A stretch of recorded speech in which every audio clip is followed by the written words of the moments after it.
বন্ধুরা দেখতে পাচ্ছেন আমাদের জমিতে আলু ভাঙার কাজ শুরু হয়ে গেছে।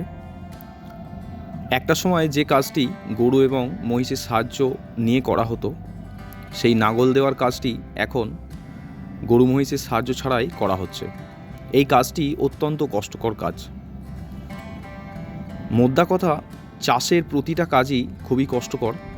যে পরিমাণ কষ্ট চাষিরা করে, সেই পরিমাণ লাভ চাষিরা কোনো কালেই পায়নি।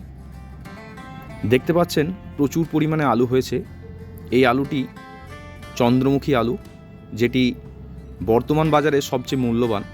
এটি সিদ্ধ হয় খুব তাড়াতাড়ি আর খেতেও তেমন সুস্বাদু। দেখুন আলু জড়ো করার পরে কত সুন্দর লাগছে। আলুর কালারটা দেখুন, শুধু একেবারে সোনালি কালার, আর সাইজও খুব ভালো হয়েছে। আশা করছি দামও ভালো পাবো।